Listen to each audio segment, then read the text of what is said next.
Olá, tudo bem com vocês? Boa tarde, eu sou a Marta, professora de História do IFMG Campus Betim. E eu sou a Paula, também professora de História do IFMG Campus Betim. Boa tarde para os alunos e para as alunas que estão nos assistindo. Isso, hoje nós vamos continuar aqui com vocês, discutindo mais uma questão do vestibular da Unicamp, e hoje nós vamos discutir a questão número 59. Você passa a tela aí para mim, Paula? Vamos lá, gente, eu vou ler e Marta vai comentar a questão agora, tá bom?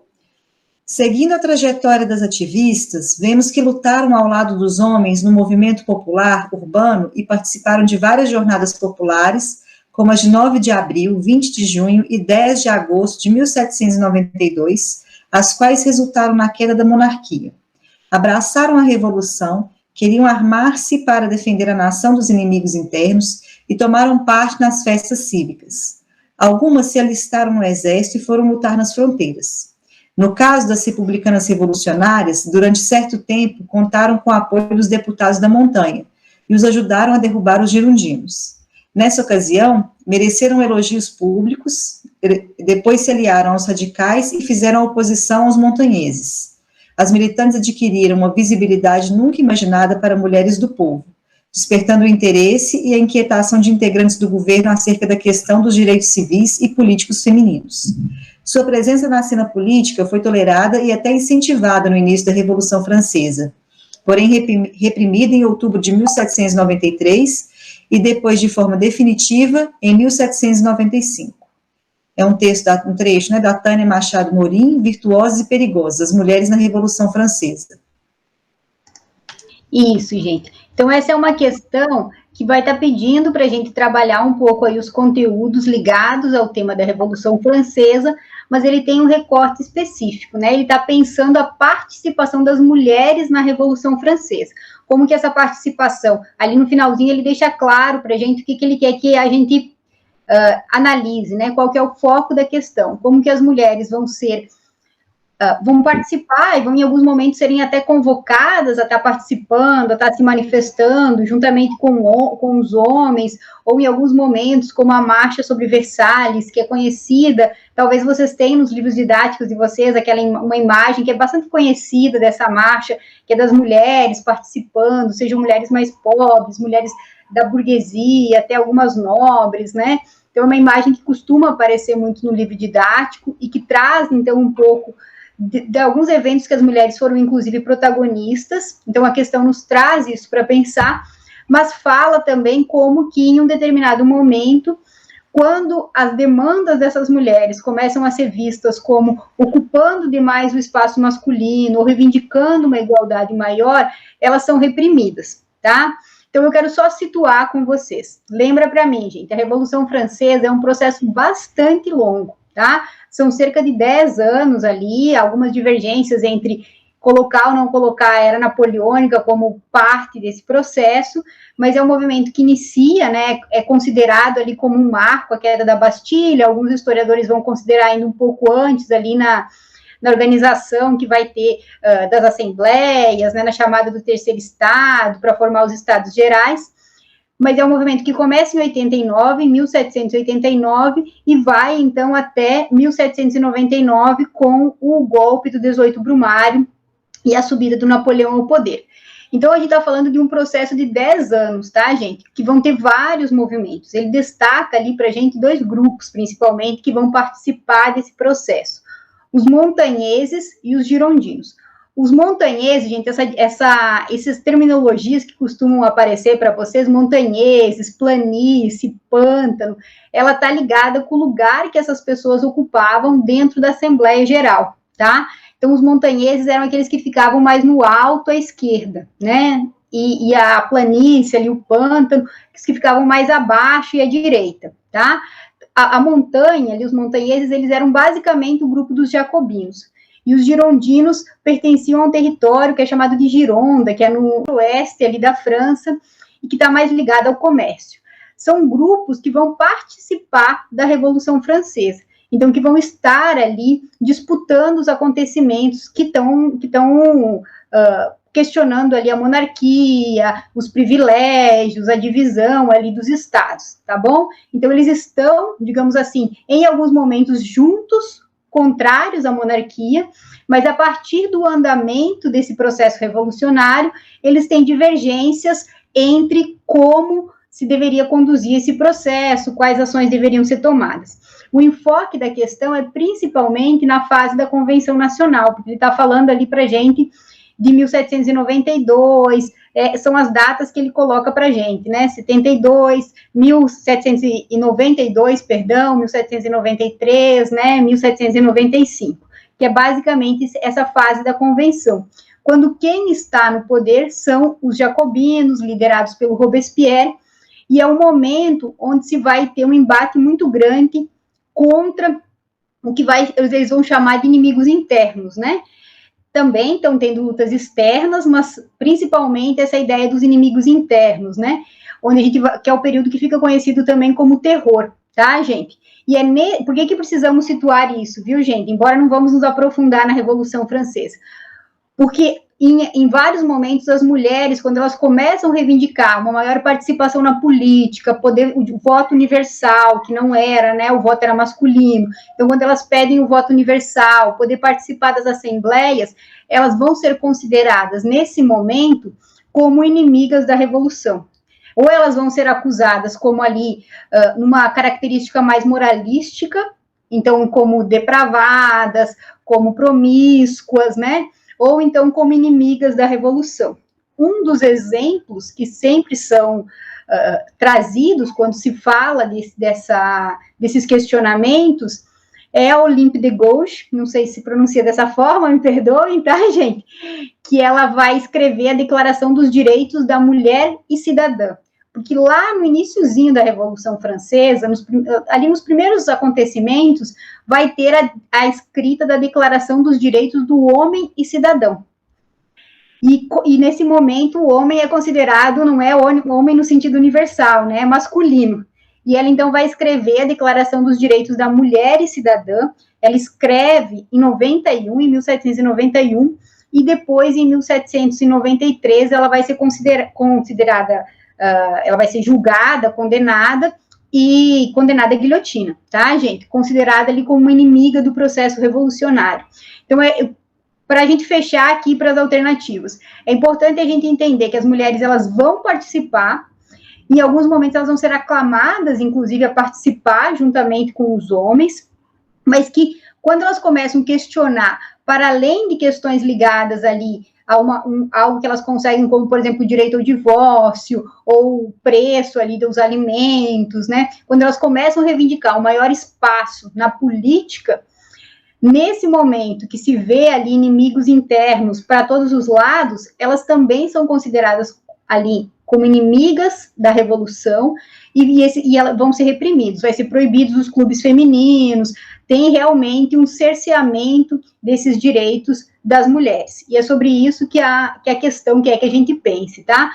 E daí elas se coloca, gente, isso tá nesse livro que trouxe só um trechinho para vocês como referência, né? Se constrói uma narrativa de que a participação das mulheres teria sido uma defesa da família, uma defesa dos filhos, né? Então, elas teriam pego armas, participado do processo revolucionário ao lado dos homens, por causa da carestia, da falta de alimento, da falta de segurança ali que seus filhos estavam passando. Mas que o verdadeiro dever das mulheres, isso inclusive é reforçado pelas ideias iluministas, o verdadeiro dever das mulheres revolucionárias, eram criar filhos republicanos e meninas virtuosas. Então, é uma associação da maternidade como um dever republicano. Então, se constrói essa ideia de que as mulheres foram para defender ali os seus filhos, e que a partir do momento que a revolução estaria ali mais consolidada, elas deveriam voltar a esse que deveria ser o verdadeiro papel das mulheres, que é o doméstico, a casa e a criação dos filhos, tá bom? Então, vamos ver o que as alternativas nos falam, e daí a gente discute um pouco mais isso.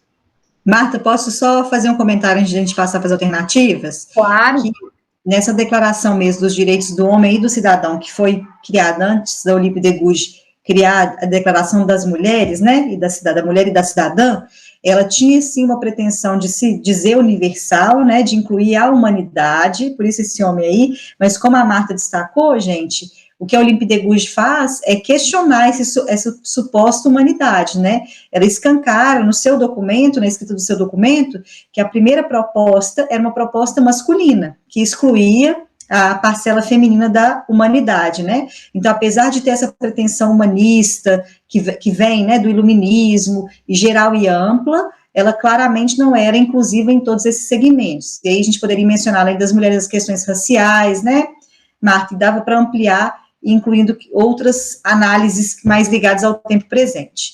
E outro aspecto importante, pode falar, Marta. Não, inclusive, porque você falou essa questão racial, né, Paula? Um dos argumentos que as mulheres usam é uma associação da condição feminina à escravidão doméstica, né? Esse é um dos argumentos que elas vão estar usando, criando ali uma estratégia, né, de aproximar essas duas condições que são vistas nesse momento, bem como você falou, que se busca uma igualdade, né? Está ali na bandeira da Revolução Francesa a ideia da igualdade, mostrando que essa igualdade, na prática, ela tinha várias limitações, né? Isso mesmo. E só uma outra informação para os alunos, que pode ajudar com outras questões que possam aparecer, existem mulheres atuando na Revolução Francesa dos dois lados políticos, tanto as revolucionárias, que é isso que a questão está abordando e que a Marta destacou, existem também aquelas que vão ter uma postura aguerrida também, mas no enfrentamento aos revolucionários, e, portanto, uma postura mais conservadora, de conservação do sistema e do regime político que havia antes da instauração da Revolução. Então, só para vocês saberem que as mulheres, enquanto personagens políticas, né, elas estão em todas as frentes, a partir de vários posicionamentos, mas a questão vai abordar as revolucionárias. Isso, e mesmo, né, Paula, mesmo entre essas que vão estar ali questionando esse processo agora, vão estar apoiando a Revolução Francesa, você vai ter quem entende que realmente o papel da mulher era esse do doméstico e que elas contribuiriam mais assim, e aquelas que vão questionar, que vão achar que não, que tem que ir para a política. Então é bom destacar isso que você falou, realmente elas vão estar em todos os aspectos e como um grupo plural tem perspectivas diferentes, né? E também é importante, eu já estava esquecendo, a gente destacar que não são só os jacobinos que vão ter essa perspectiva contrária à inserção das mulheres na vida política, principalmente nesse momento. Isso faz parte de um contexto ali que vai tinha já o apoio da nobreza, e os girondinos também são contrários. Então, a questão destaca ali nesse momento os montanheses ali, os jacobinos, mas é importante a gente entender que, digamos assim, de um modo em geral, essa era uma perspectiva daquele momento, né, que o espaço das mulheres não era o espaço da política. Isso aí, então vamos lá para as alternativas. Da D de baixo para cima, Paulo? Vamos. Então, letra D. Não, primeiro lá em cima, né? Com base no excerto e em seus conhecimentos sobre a Revolução Francesa, assinale a alternativa correta. Indo de baixo para cima, então, letra D. A Revolução Francesa aboliu a desigualdade de gênero em todos os âmbitos da vida pública por meio da Declaração Universal dos Direitos Humanos, que estabelecia a igualdade e a cidadania. Isso, essa alternativa está bastante errada, né, gente? A própria questão, essa não precisava nem ter muito conhecimento, né? O próprio textinho em cima já nos fala que não vai ser dessa forma, porque ali no finalzinho ele destaca para a gente que as mulheres vão ser retiradas dessa vida pública, então ela está incorreta, tá? Nesse momento você não vai ter ali, não é a Declaração Universal dos Direitos Humanos, né? A Declaração dos Direitos do Homem e Cidadão, e também não vai se ter essa igualdade de direitos nesse momento. E só para os meninos terem mais uma informação, né, Marta, a Declaração de Direitos que menciona a alternativa D, que é essa da Declaração Universal dos Direitos Humanos, ela é como se fosse uma consequência do que vai começar a ser debatido na Revolução Francesa, a partir da Declaração de Direitos do Homem e do Cidadão e da Declaração da Mulher e da Cidadã, que a Olympe de Gouges cria também, né? É um documento que já está lá no século XX e que vai se consolidar, sobretudo após a Segunda Guerra Mundial. Então, por isso que a D está errada mesmo, né? Posso ir para C? Então, vamos lá. Os revolucionários consideravam que as tarefas desempenhadas pelas mulheres na Revolução eram irrelevantes e restritas às atividades domésticas. Por isso, elas não conquistaram os mesmos direitos civis que os homens. Isso. Essa, gente, é uma alternativa que está errada também, porque eles não vão considerar que é irrelevante.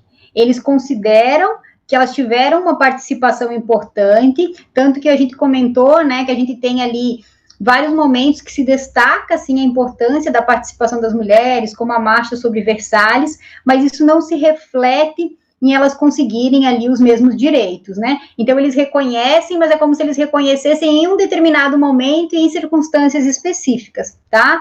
Mas dizer que a participação delas é considerada como irrelevante, isso não acontece, tá, gente? O que a gente consegue ver, por exemplo, é que, por exemplo, chegam muito mais nomes para a gente de protagonistas, digamos assim, da Revolução Francesa masculinos do que femininos. Isso nos mostra o pós, né, ao longo da Revolução e após, como que esses nomes que tiveram uma participação, eles vão sendo silenciados, né, retirados da história, como não se vai dando destaque. Então, como é muito mais uma retirada, digamos assim, um não reconhecimento da participação do que, de fato, que elas não tenham participado e tudo mais, tá? Então, a letra C, ela tá errada, porque se vai reconhecer, mas como muito mais associado a isso que a gente falou, né? A defesa da família e em momentos específicos, tá? Então, agora a alternativa B, de bola. Os ideais de igualdade, liberdade e fraternidade da Revolução consolidaram os direitos civis e políticos das mulheres, igualando-os aos direitos dos homens de forma inédita na história da França e da Europa. Isso, essas a gente já comentou bastante, né, gente? Realmente esses são os ideais ali da liberdade, igualdade e fraternidade, mas eles não vão, na prática, serem para todos, né? Chegar para todo mundo da mesma forma naquele momento. Isso é um processo que inicia ali, mas que vai ter um longo caminho para ser construído, tá? A gente poderia falar de outros eventos próximos à Revolução Francesa também, como a independência dos Estados Unidos, que também vai clamar por essa ideia muito grande de igualdade e que mantém a escravidão, por exemplo. Então, como mostrando que essa ideia de igualdade ela é muito mais um questionar a autoridade naquele momento, seja ali na França do rei, seja na relação metrópole-colônia, se a gente estiver falando nos Estados Unidos, mas que não reflete uma igualdade para todos ainda ampla naquele momento. Isso é algo que vai sendo construído aí ao longo do século XIX e do século XX. E, finalmente, a letra A Revolução Francesa não garantiu o direito de voto às mulheres, mas a participação delas no movimento fez com que sua exclusão da vida pública ganhasse visibilidade e fosse debatida. Essa alternativa é muito legal, né, gente? Porque ela nos mostra o que ela quer que a gente pense, né? A alternativa correta, por isso que eu pedi para a Paula fazer a inversão, para a gente não partir logo da alternativa correta, mas ela nos faz pensar justamente na importância que essas mulheres vão ter, até a partir das condenações, se a gente quiser, da escrita dos textos, das manifestações, das organizações dos clubes, dos jantares que elas faziam, como que isso vai evidenciar essa exclusão. Então, uma exclusão que já acontecia em outros momentos, né, mas que a partir do questionamento delas e da reivindicação delas poderem participar, de poder ter direito ao voto, essa exclusão fica evidente. Né, e a partir daí se vai construir, então, e se vai ganhando, né, lentamente alguns direitos, até se chegar a essa ideia de uma igualdade que até hoje a gente pode questionar se ela existe em todos os espaços, né, mas muito maior do que nesse momento. Então, ela é uma questão bem legal, porque ela nos traz para pensar que elas não conseguiram o que elas queriam naquele momento, mas que ainda assim tem um papel importantíssimo a partir do momento que nos mostra, né, nos deixa claro que essa exclusão acontecia e que se pode, então, a partir daí, ir reivindicando coisas pontuais, como o direito ao voto, que vai ser algo importante, e outras questões, tá bom? Então, a alternativa correta aqui é a letra A. Certinho, gente? Certo, acho que é isso, né, Marta? Então, eu acho que é isso. Depois a gente pode deixar mais algumas referências também, se quiserem, mas eu acho que da Revolução Francesa o importante é isso. A gente entender que é um processo bem longo, como um processo longo, ele vai ter várias fases ali que as marcam, como vários agentes participando e reivindicando, às vezes, questões que são diferentes, que são contraditórias, e que é importante a gente entender esses embates, né, dessas ideias ali, desse grupo de pessoas que queriam uma transformação, quais são as que vão prevalecer, quais que vão ser deixadas para outro momento, que não vão acontecer, que vão ser silenciadas naquele momento, que depois vão ganhando outros destaques, tá bom? E entender que sim, as mulheres participaram e de forma bastante significativa de todo esse processo.